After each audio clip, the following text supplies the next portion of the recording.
this has been a long time coming. Very long time. I would say, when did we start getting the idea for a podcast? Probably sometime middle of last year. I know. That's how long it takes me to get to things. Well, I mean, just things kept happening. Life kept happening. And it just kept putting things off, and finally we're getting around to doing it. I'm excited. I know, me too. So should we kind of tell the story of how we met first? Yeah, for sure. All right. So would you like to start? Ooh, well, maybe you should start since you're the person who made the original, like, server/book club. Right. Okay. So I had this. Well, I started the server. There was a server before that, but getting into that, that's just, that's for a story for another day. Yeah. But I wanted a place where people can have constructive, coherent conversation about books and, just book clubs and, whatever, cultural stuff, I guess I would call it. And I think I found you on Reddit, was it? Yeah, I think you had posted it like an advertisement on one of the subreddits that I just happened to see. And I'm very introverted and not somebody who really puts myself out there, but I saw your post and I was like, that sounds interesting. Yeah, I am the same, but I guess that craving, interaction with other intelligent forms, kind of outweighed the introvertness. I don't know. Yeah, definitely. It must have been something like, it must have been something like needed, looking for thinkers, people who are interested in literature and people who can read and think for themselves, please. People who can read. The bar is very low. If you can read, reach out.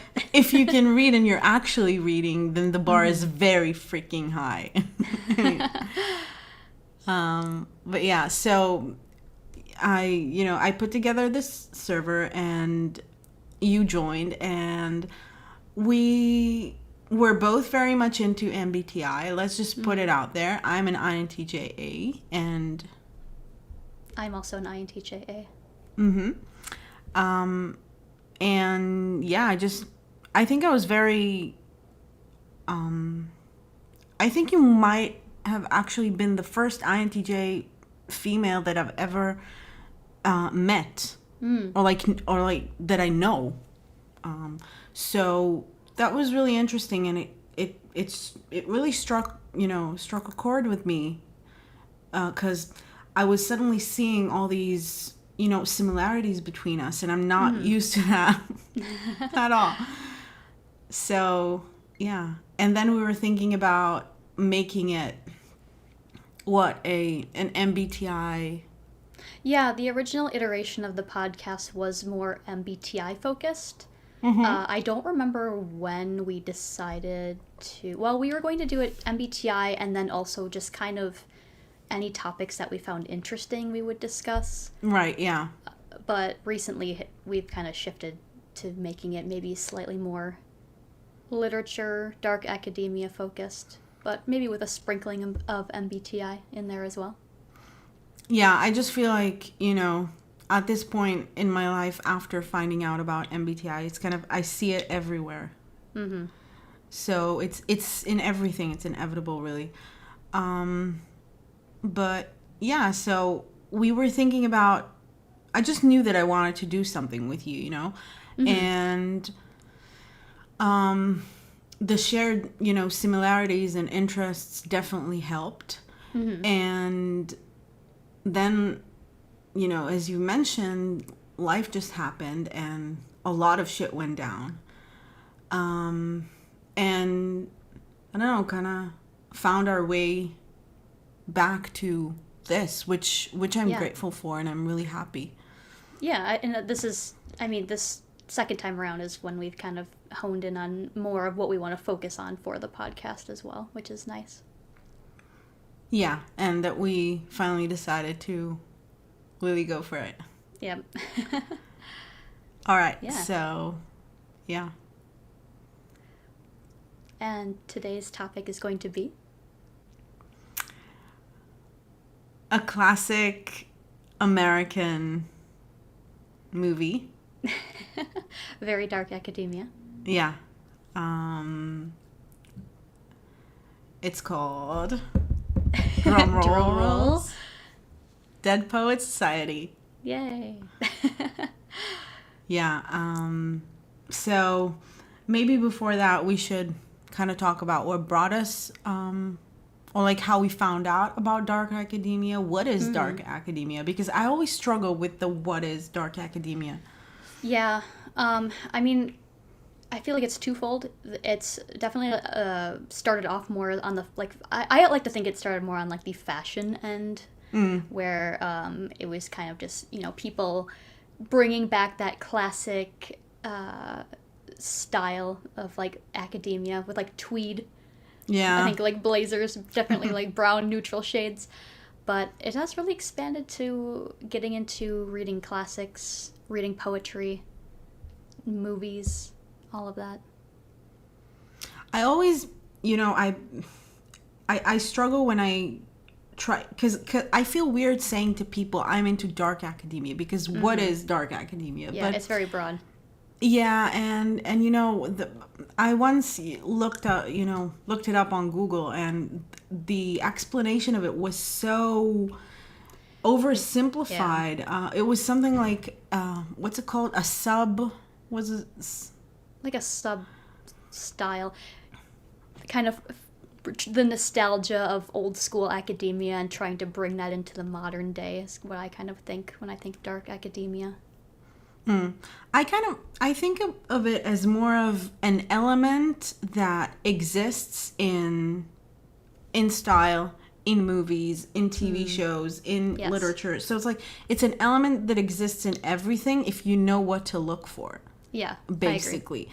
I mean, people consider, like, Harry Potter to be dark academia because it takes place in an academic setting with like some kind of throwbacks to, like, Oxford-esque, you know, all of that.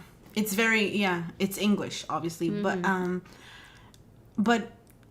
I would like to maybe, you know, shine a light on the dark, excuse the wordplay, but shine a light on the dark part of dark academia, because I do feel like what makes dark academia, except for the aesthetic of it, is just the philosophical, you know, topics that it deals with. And, you know, the most classic examples that I can think of is perhaps in examples such as, or in works of art such as Dead Poets Society and The Secret History. The Secret History, you know, deals with a lot of existential questions, I guess. So beyond, you know, the way that the characters dress, you know, it's more, there's more to it, I guess. Exactly. That's what I'm saying. So that's the dark part of it. Yes, and there will be an episode on The Secret History at some point. An episode? Let's make it a series. A series on The Secret History, because as people have considered it the dark academia Bible, the essential reading. For sure. It's the Bible of dark academia. Yeah. Funny, I was just saying that to someone today.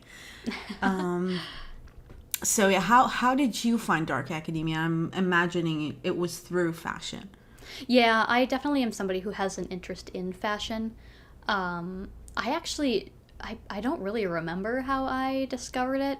I'm guessing it was probably through social media, probably Instagram, possibly even, and I'm dating myself a bit here, but Pinterest is probably through there as well. I love Pinterest. Yeah, I'm an avid Pinterest user, so it might have been through there, but I've always kind of enjoyed just the style, the very classic style, and I'm somebody who very much gravitates towards, I would say, like, the color scheme that is used in Dark Academia. That's probably 3/4 of my wardrobe anyway, so I was already prepared.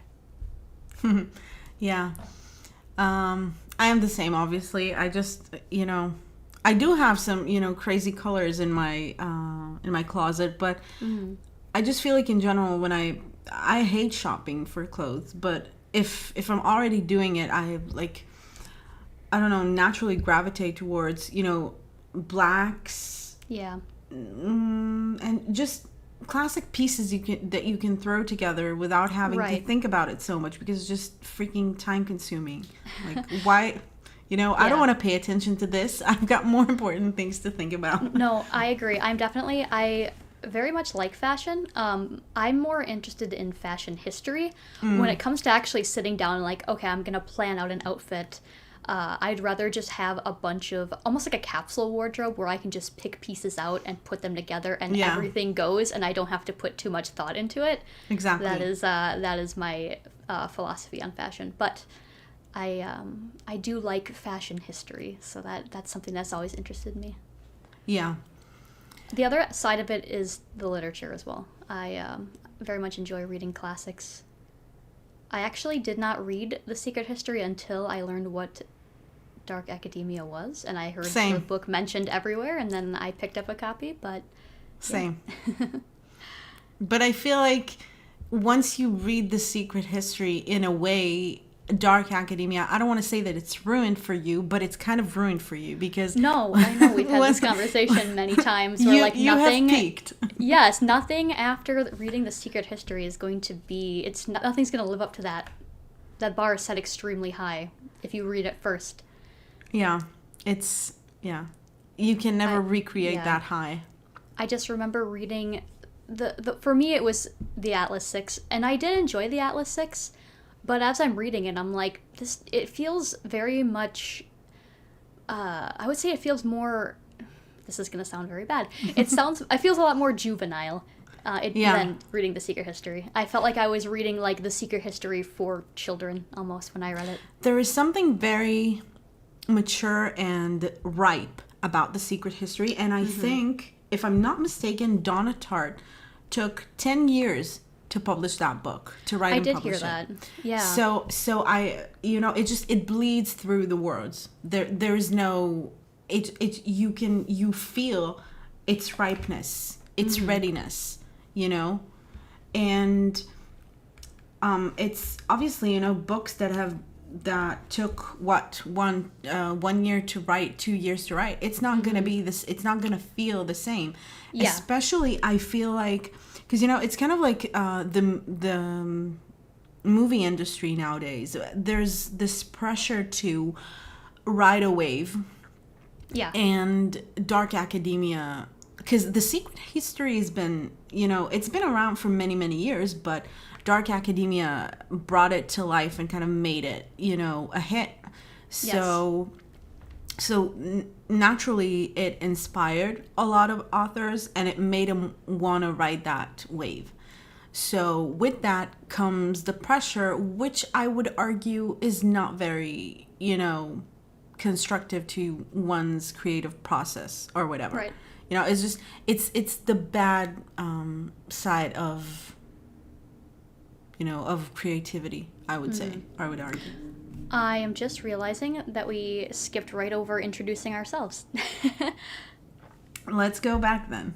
You should go first. Rewind a little bit. All right, I will rewind just a bit. I can go first. That's totally fine. Okay, well, my name is Haley. I am 31 years old. I live in the U.S. I have a cat. I don't know. Talking about myself is so hard. I know. Yeah, I like fashion history. That's something I'm very interested in. I currently work in the cosmetics industry, which is, I feel like, not typical for INTJs, but... I agree, 100%.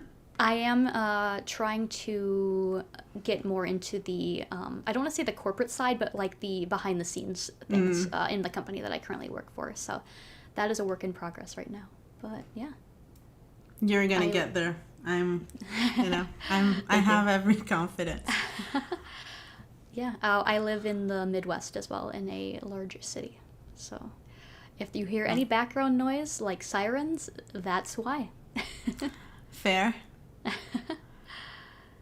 All right. So my name is Galia, and I live somewhere in the Middle East. I am 30. I'll be 33 this July.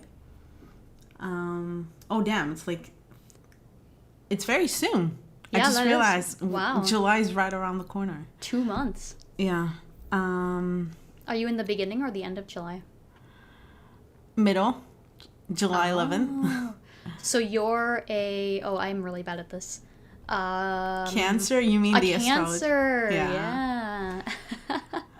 Funny, my friend he's also an INTJ. He just, he sent me this video of a random video of a crab. And then he was like, it was an introvert meme. And then he said something along the lines of, I guess that crabs really are, the most introverted sea animals. And I was like, oh, all right, maybe astrology does have something to do, maybe there's some truth to it because I am a Cancer.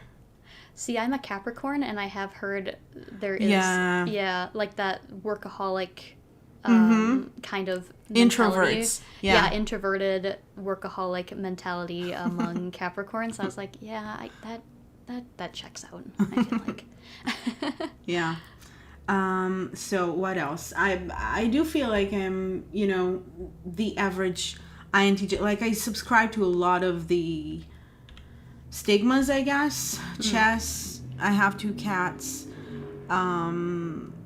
People annoy / scare me most of the time. What else? Chess. I'm glad you brought that up. I did not even think to bring that up. Yeah, because I was just mentioning it to my friend earlier that I just, I love the game, but I don't often get the chance to play because time is a bitch, but... I really have thought recently that I wish I had learned to play chess as a child. Just so I feel like you get that potential to be a chess prodigy. Both of us. I think both of us could do it if we had learned, maybe, I don't know when you learned, but me. I learned very late. Better. Yeah, exactly. I feel like I could be very good at it, but I learned so late that now I'm a little behind the curve, so I don't know the game super well, but I do enjoy playing it. Yeah, I agree. I learned it for the first time. I was almost in my mid-20s. That's pretty late. I do feel, however, let me know, what do you think? Because I'd be interested in your perspective.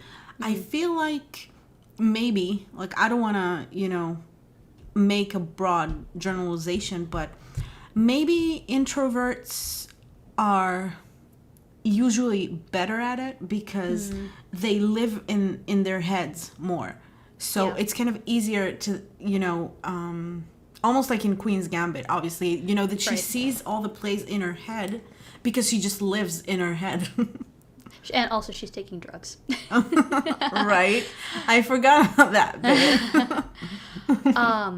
No, I agree. The other thing that's very interesting about that is I feel like recently I did see something, I don't know if I had Googled it or what happened, a statistic of MBTI types among chess champions. And the top player is not an INTJ.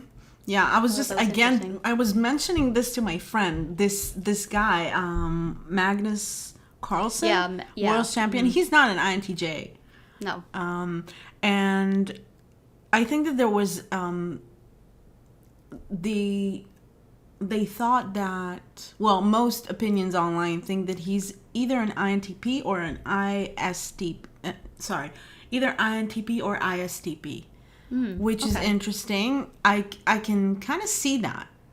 Yeah. INTP especially. I don't know too many ISTPs. But me neither. Yeah. But yeah, it's very interesting. I mean, I guess, there's definitely an inclination with INTJs, but I guess that doesn't necessarily mean that, we're going to excel to a world champion level. I agree. Also, this is definitely going to be something that will happen where we're just going to be talking about something and it will circle back around to MBTI in some way, shape, or form. It's always going to happen. It's going to happen quite often. Yeah. Cool. All right, well, should we start talking about Dead Poets Society? Definitely. Mm-hmm. Cool. All right, so I had first watched the movie in high school. In one of my English classes, I don't remember which year, our teacher had us watch it. I don't remember even what unit it was in that we were studying, but it had been at least, 15 years since I'd watched the movie, so I had to definitely refresh my memory on that. So this was the first time in 15 years that you've seen it? Yes. Wow. Yeah, it had been a long time. Wow. I definitely saw it. I saw it a couple of times. I don't remember the first time that I saw it. It definitely was not in high school, sadly. I don't even remember what we were watching in high school, but it wasn't that awesome. I feel like we watched a lot of very random things. I mean, at least Dead Poets Society, and they talk about, obviously poetry and literature, and it does tie into a literature class. But we also watched, Up, like the Disney movie Up, just really random things like that. So yeah, it was kind of a mixed bag in my school.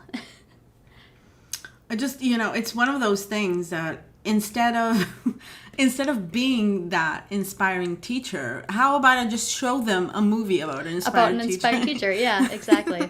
That's not the way to go about things.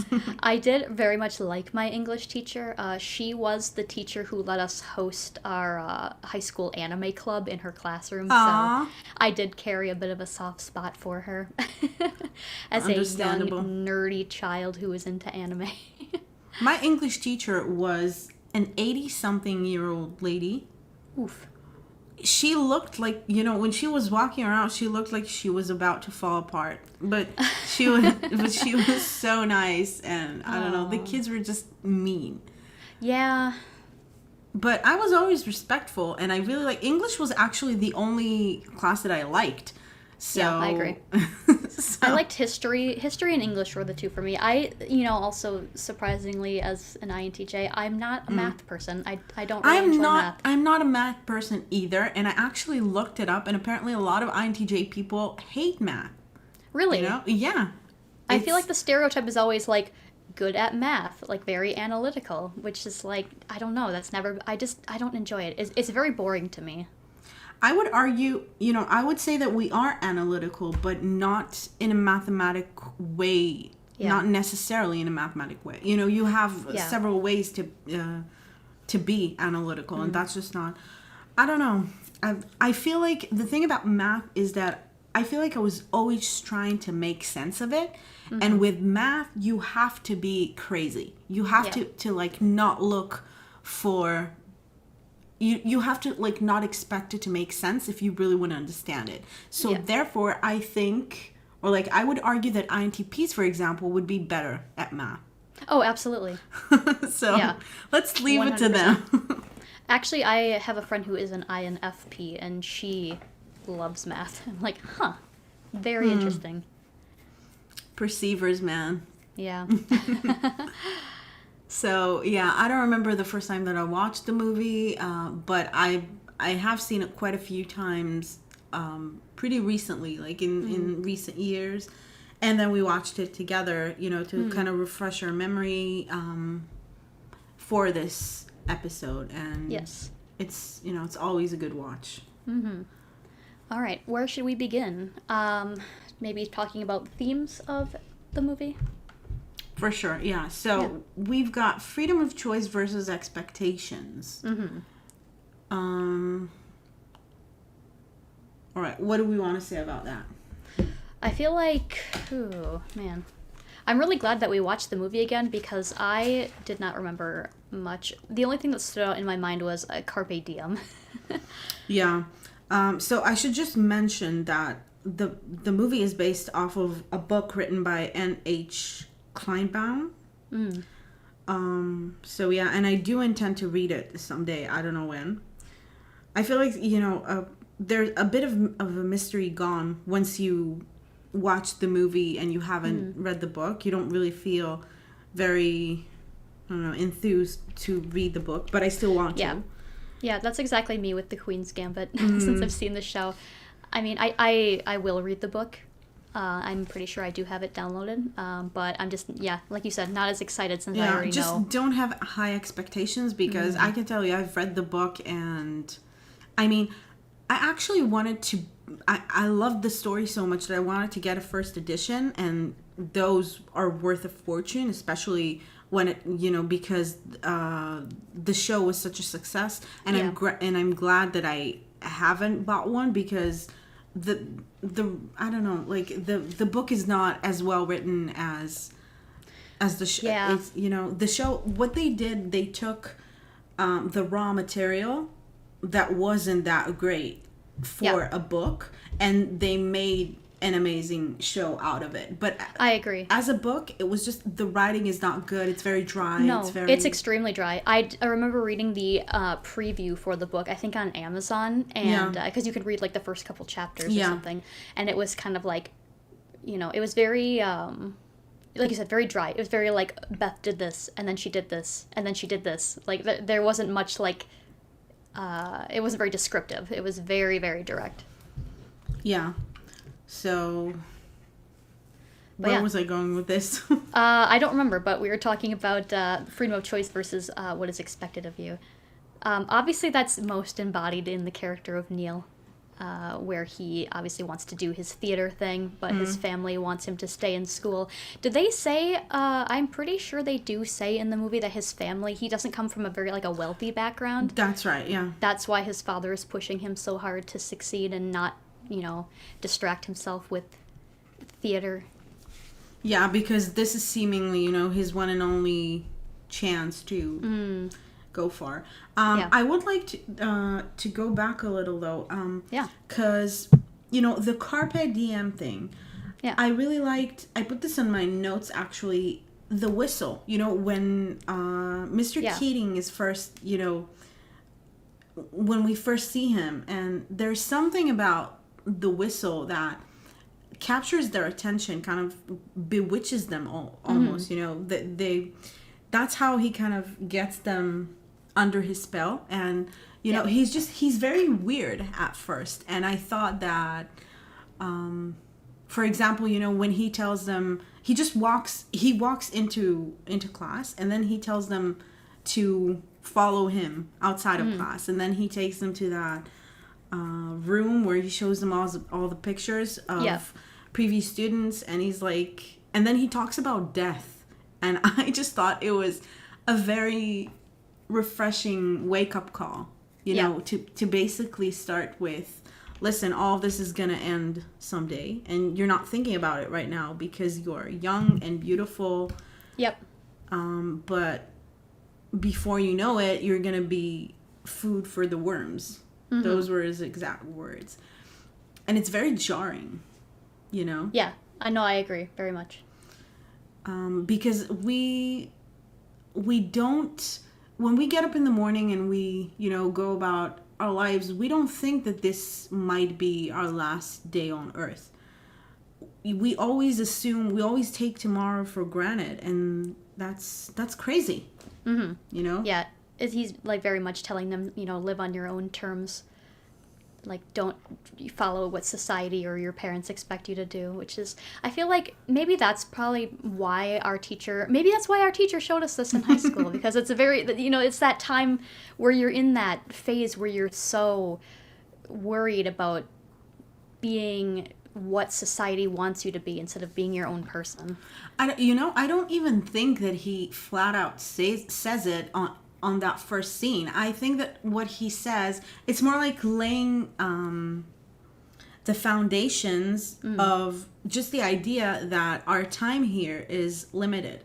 Yes. And that kind of, starts to tickle their creative thinking, critical thinking, you know, just kind of to tap into that notion that we're not immortal.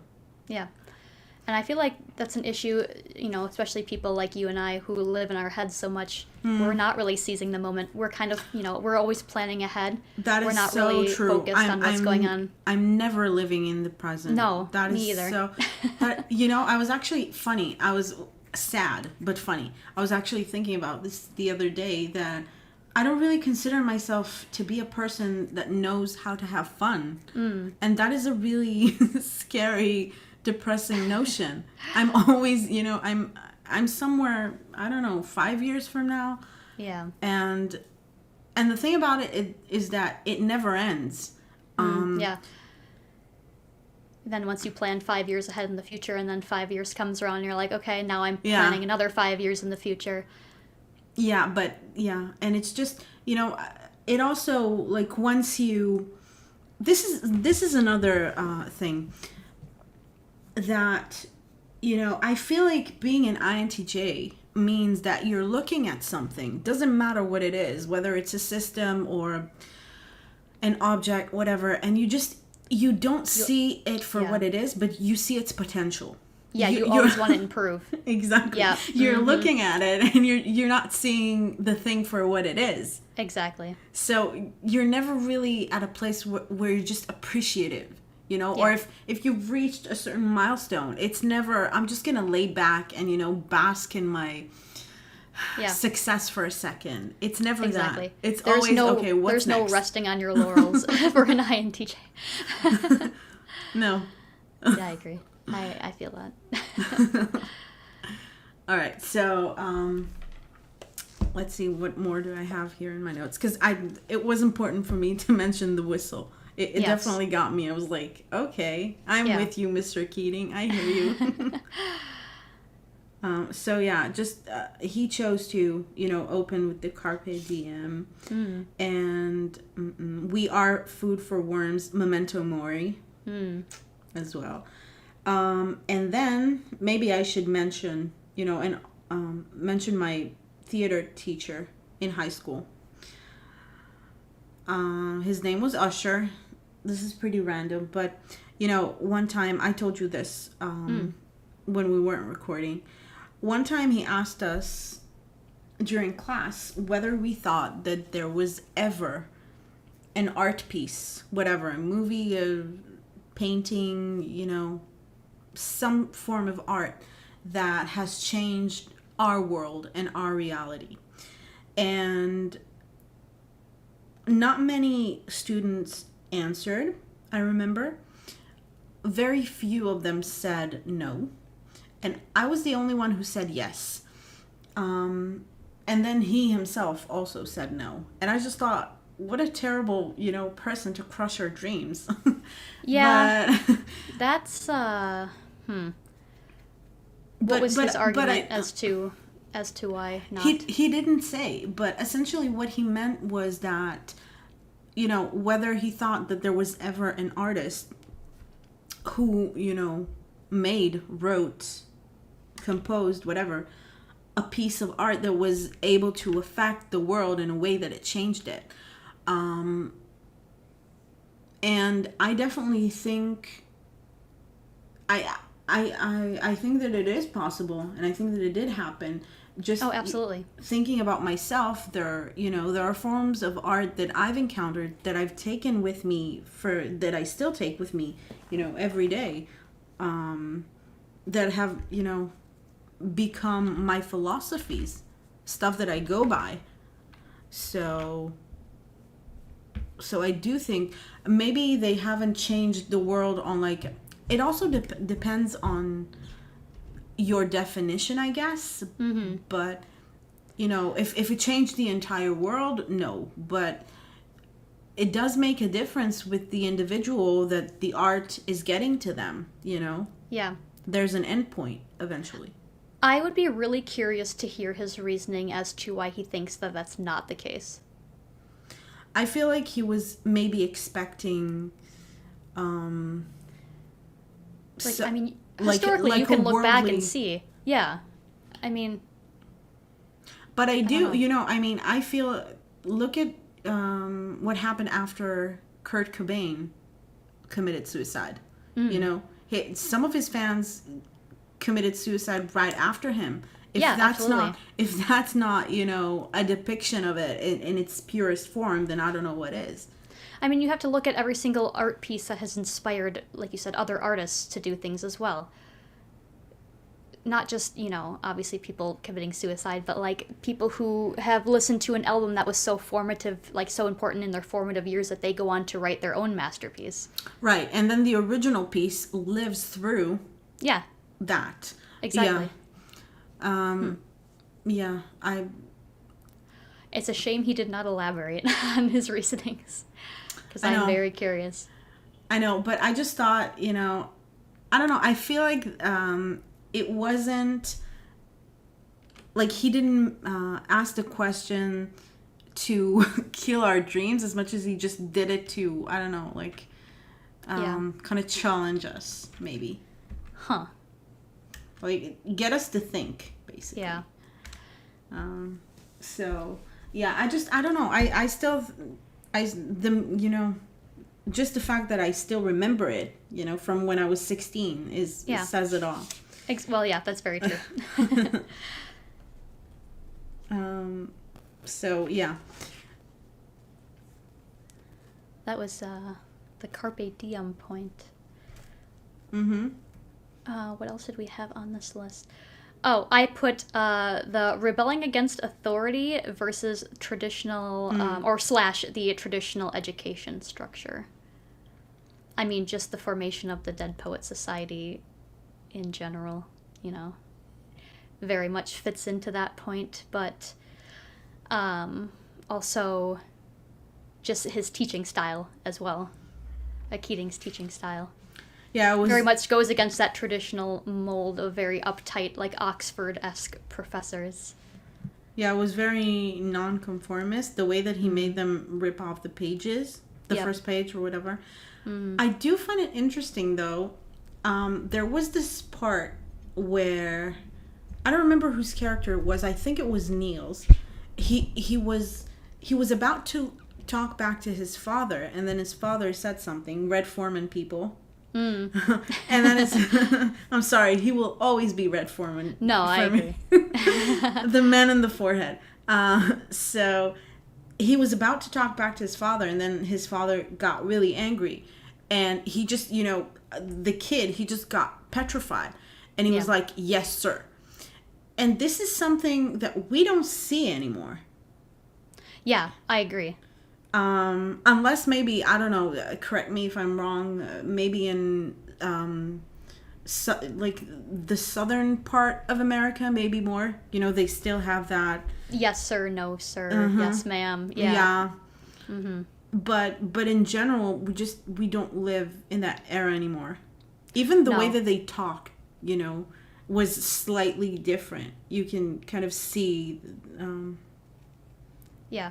No, I can definitely see that, where things are much less rigid in that sense nowadays. Exactly. People are a lot less afraid of defying authority now. Yeah. Very much. Although I almost felt like they, the kids, the students, they were more, you know, afraid of their parents that the administration there of the boarding school. But maybe it's just my, I don't know, like the way that I saw it. I don't know. That also reminds me of one of my favorite scenes in the movie is your favorite character getting the phone call in the middle of the exactly. meeting. Oh, that was beautiful. Yeah, that was a good scene. Very good character. I know. It's always the troll. It's always the troll. Definitely a character that embodies defying authority in this movie. In, like, the purest sense. Yeah. Or, like, the one that always takes it, you know, a step too far. Kind of takes the idea a step too far. Also, another thing that I wanted to hear your opinion on. So, there's the scene at the party. So the girl, what's her name? Chris, yeah. Yeah, so she invites Knox to her party, and he goes even though she has a boyfriend. And then she is passed out on the sofa, asleep or drunk or whatever, and he leans in and kisses her. Yeah. I remember when we were watching that scene, I wrote it down because I remember thinking that shit would have never flown. No. Nowadays. No, absolutely. Wokeism would have, yeah. I mean, it definitely should not fly. That's pretty fucked up. But yeah, no, I agree. You would be absolutely 100% canceled. Canceled. So canceled. Yeah. Yes, very much. It's another, it's interesting kind of, watching that movie at 15 at a certain point in, in society, whatever, and then 15 years later, we're someplace else entirely. That's crazy. And what's crazy is in the movie, he suffers really no repercussions for that. Besides, her boyfriend punches him, but nothing ever happens. And then he gets the girl. Yeah, exactly. He never has to deal with any, societal repercussions, legal repercussions, anything like that, which is, that also nowadays would not be the case whatsoever. I know. Nowadays, he'd be shamed on social media. Yeah, too, absolutely. Moving to freaking... I don't know. He'd have to, change his whole identity. He'd have to wipe his internet footprint clean. Change his sex. Yeah, he'd have to, yeah, exactly. Just, yeah. Also, can we talk about the bagpipes? Because this is another thing that really added to the atmosphere, at least for me. So at the beginning, you see them kind of, you see the little parade. And it's... there's something very traditional about it, going back to freedom of choice versus expectations, the traditional education structure. It's very, I don't know, to me, it feels like almost something that is meant to keep them in line. Yeah. Or see, this is, our long ass time tradition, whatever. This is how we do it. This is how it's always been. Yeah. And this is how it will continue to be. Yeah. You can fall in line or you can fuck off. Or you can leave, yeah. And then there's also a scene with just one, player playing the bagpipes. And I believe it was on the river, or on the lake, whatever it was, very early in the morning. And I just thought that was beautiful. Yeah. And the visuals in this movie are just... chef's kiss. Very good. So good. The cinematography is gorgeous. But I do, when this just occurred to me as we're talking right now, that there is a difference, a world's difference, at least to me, in the way that they show it to you when it's a parade of bagpipes players.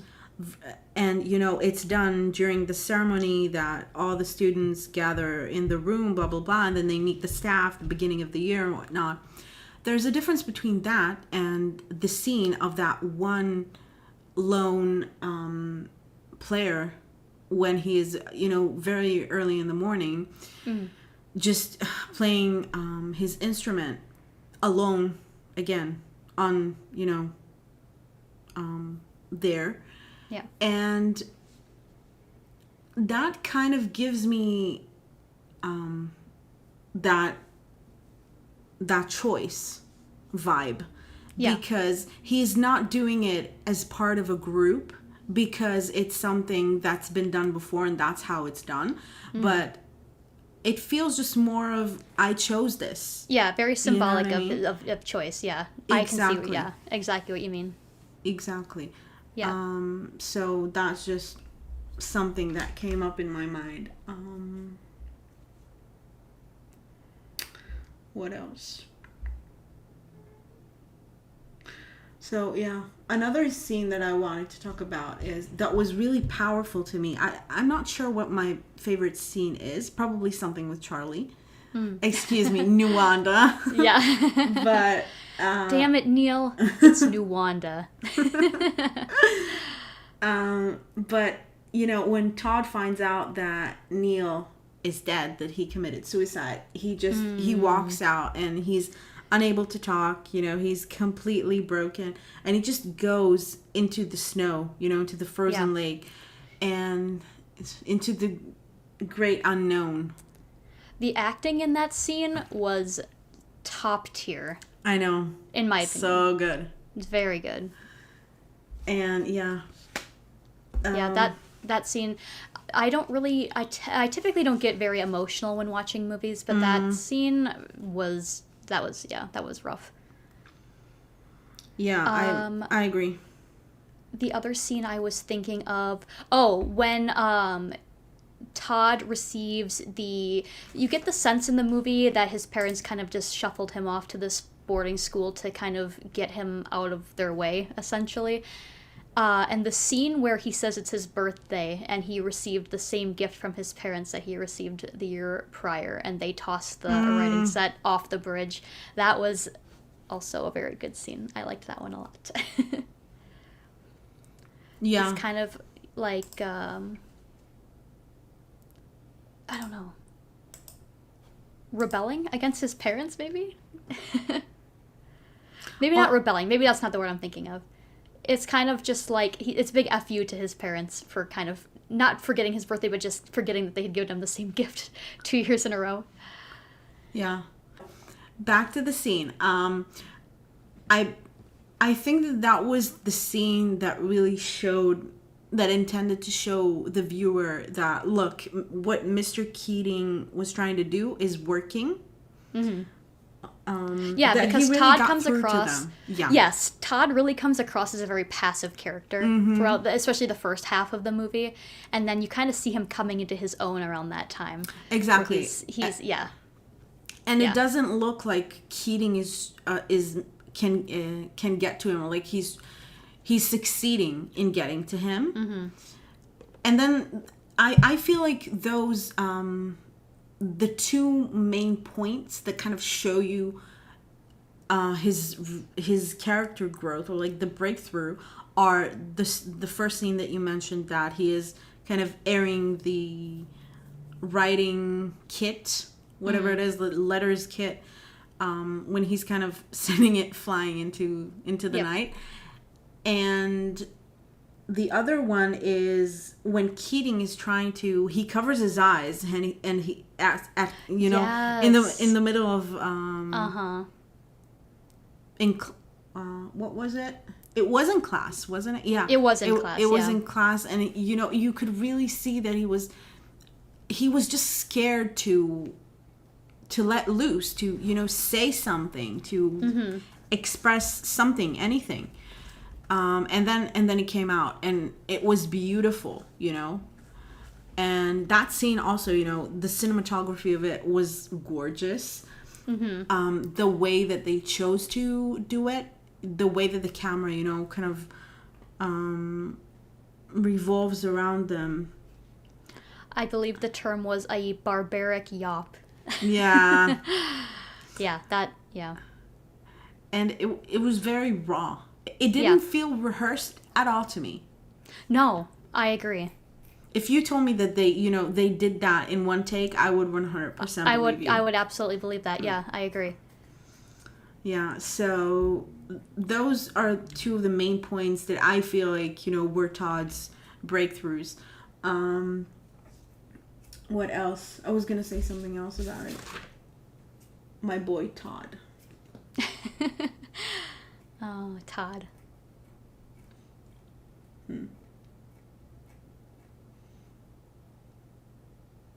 Nope, that's all I have. Yeah.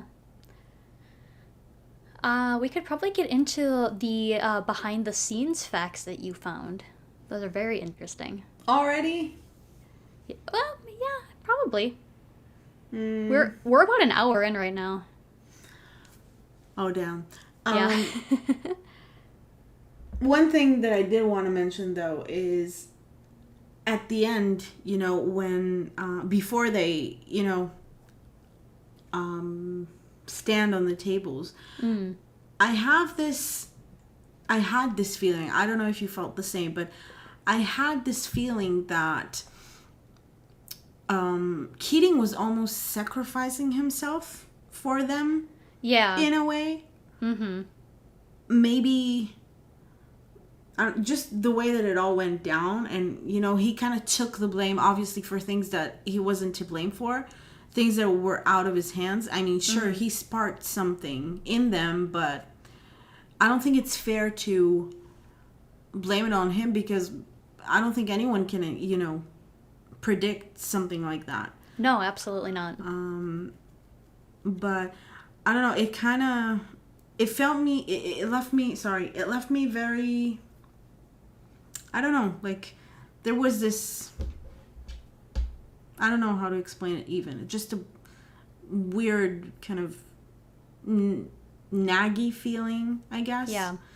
The ending of the movie was very fitting, but still slightly unsatisfying. Yeah. In my opinion. Yeah, I feel like, the only, if I'm looking at it like that, the only good thing was that he did manage to change them, I guess, in a way. Yeah, absolutely. And, like, leave his mark. Also, one other thing before we move to the facts is that I was thinking about, so we have the character of Neil that ends up committing suicide. And it just occurred to me earlier that I saw some similarity between him and the way that he becomes disillusioned with the idea of becoming an actor and disillusioned with his father. Because I do feel like the character was kind of like, I just thought that he felt like at some point his father was going to back down and let him do what he wants to do. Yeah. And when he realized, after he went back home, when he realized that was not going to happen, that was his breaking point, that he just saw no more, like he saw no possible future for himself anymore. Yeah. And that really, for some reason, I don't know why, it really reminded me of Henry Winter in The Secret History and the way that he became disillusioned with Julian. Yeah, I can see that. Yeah, I don't know how my brain even connected the two, but... Yeah, I can see that. Like that father figure kind of almost abandoning you. Here's what I kind of noticed too, that I really enjoyed with the movie, is the fact that the movie does kind of start to lead you to think maybe his father has come around, when he's like, you see him standing in the back of the auditorium while he's performing, and then they just kind of, at the next scene, they just rip it away from you when they're in the car and he starts like yelling at him.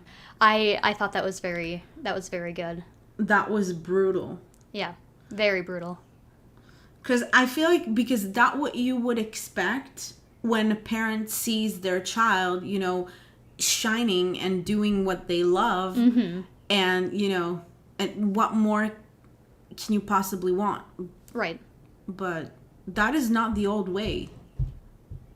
That is the new way, but that is not the old way. Yeah. Now we shall move on to some fun facts about the movie. Yeah. So, what attracted Robin Williams to the role of John Keating more than anything else was that he was the type of teacher he, in his school days, always wished he had. And he considered this movie one of his favorite films because the director was one of the best directors that he had ever worked with. We've spoken about this before.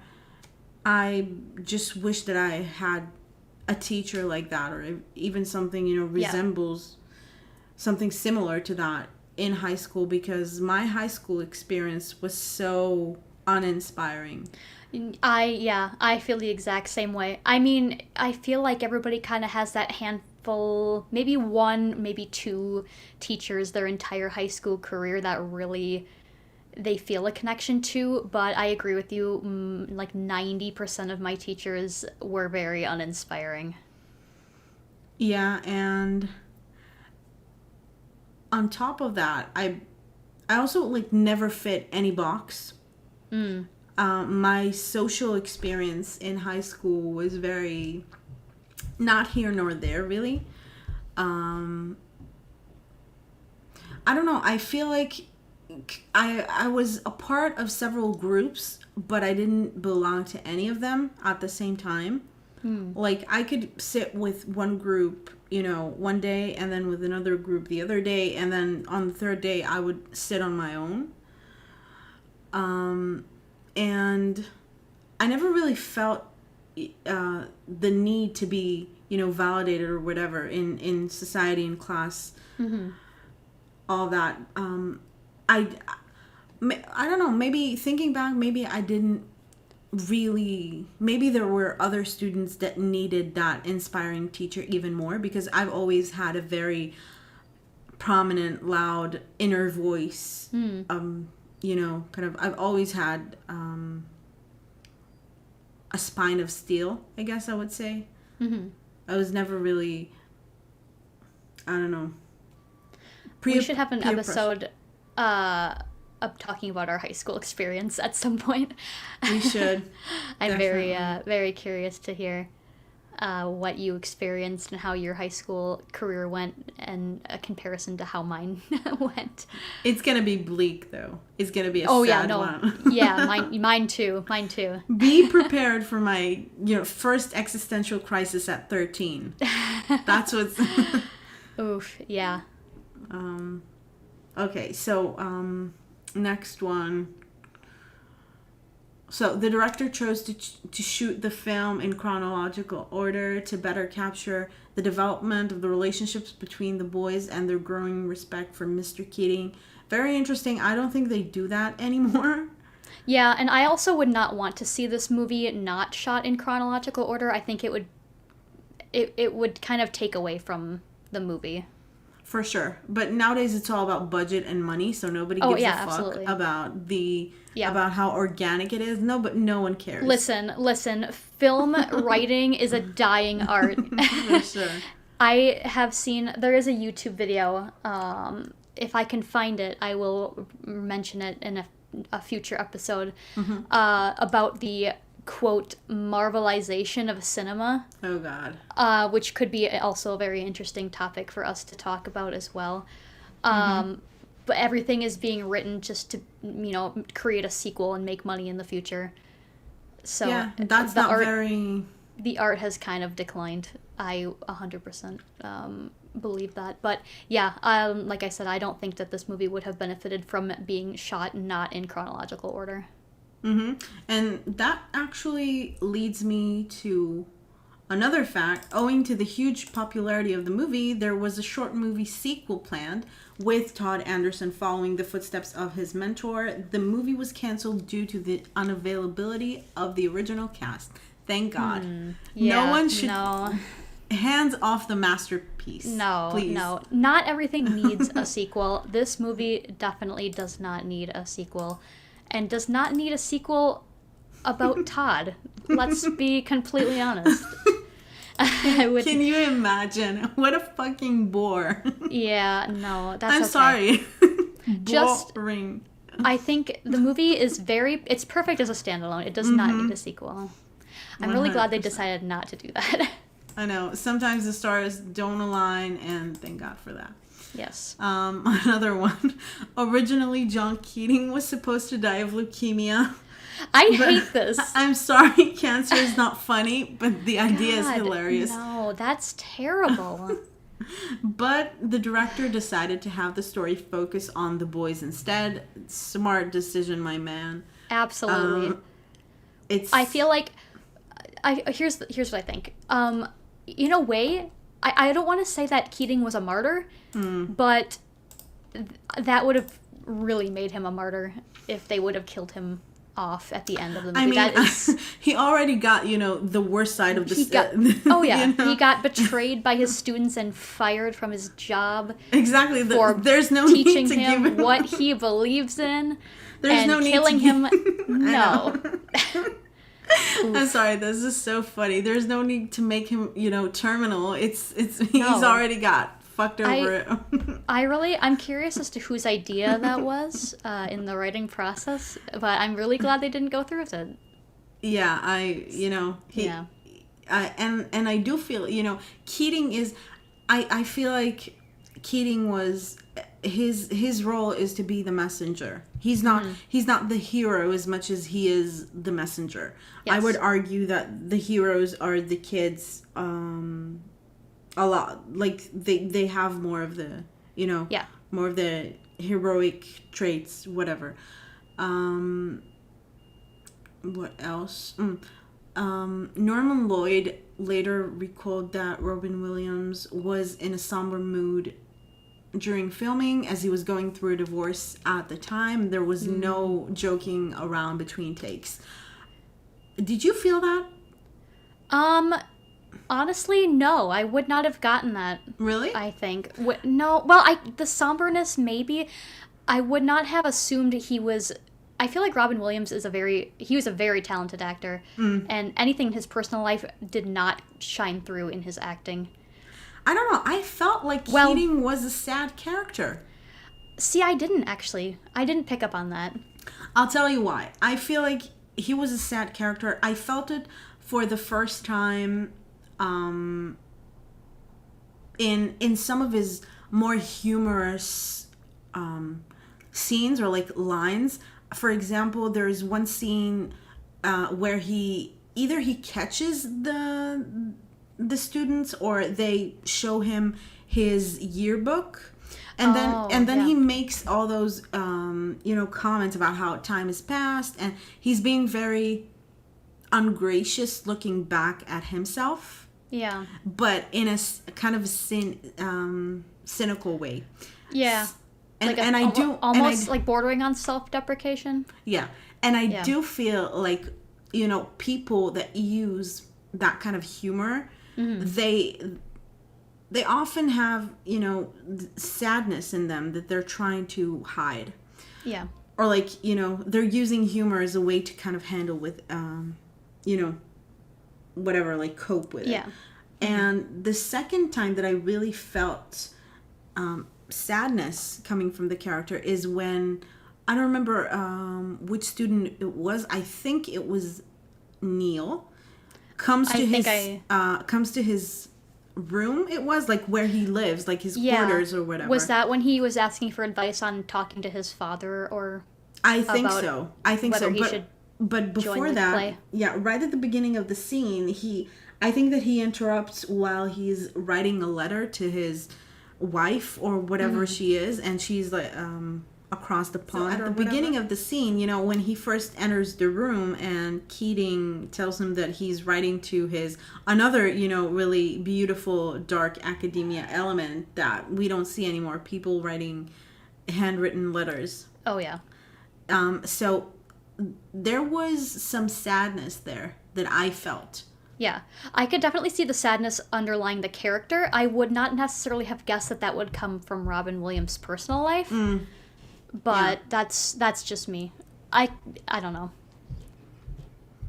But it could be something that he brought with him because, a lot of the time actors say that they don't really have control over the character, but they will,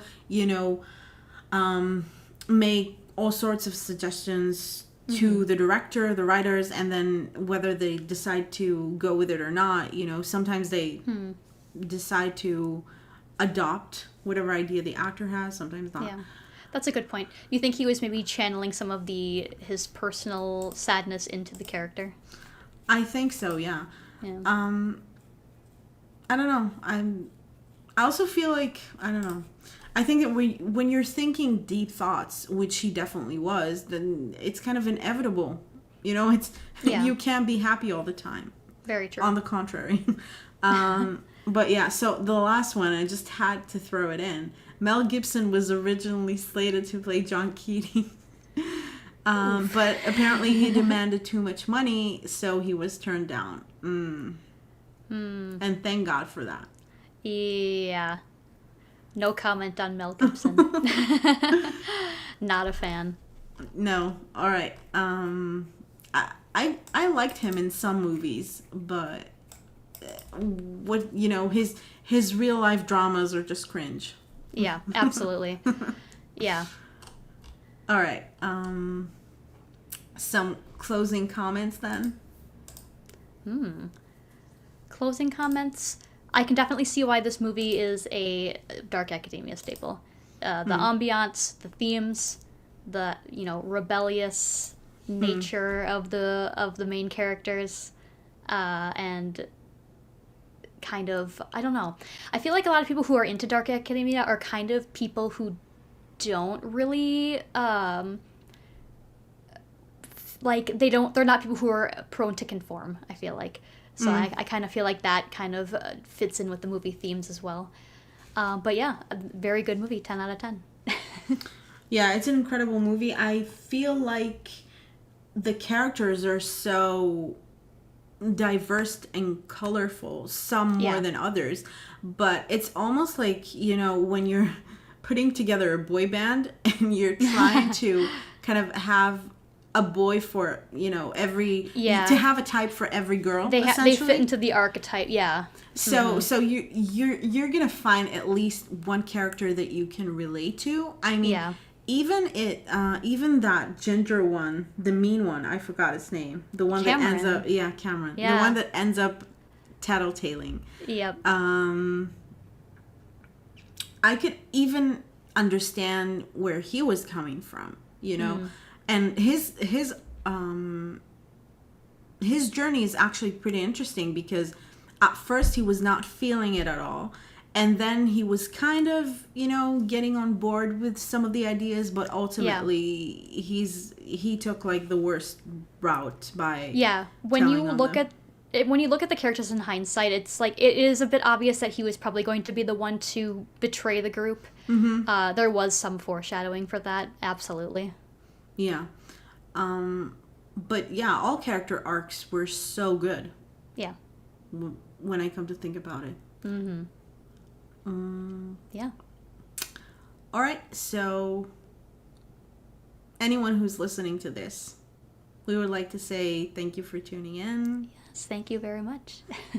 And we hope that this has been sufficiently entertaining, and we will see you in the next one. Should we maybe mention where we're thinking of publishing for people who might be cross-platform? Spotify for sure. Spotify, what's it called? Like the podcasts for Apple. iTunes? Yeah. Spotify, iTunes? Yeah, it's called podcasts, but so we should probably post this on X as well. I know that you could do that. YouTube. Yeah. And maybe we could put in the notes where we're going to be, all the places we're going to be using, all the platforms we're going to be publishing. So anybody who would like to tune in the future will have some options where they listen. Yep. And also social media. We will get an Instagram account up and running, and it's going to be epic. Yay. Cool. All right. I'm excited. Me too. See you in the next one. Bye. Bye-bye.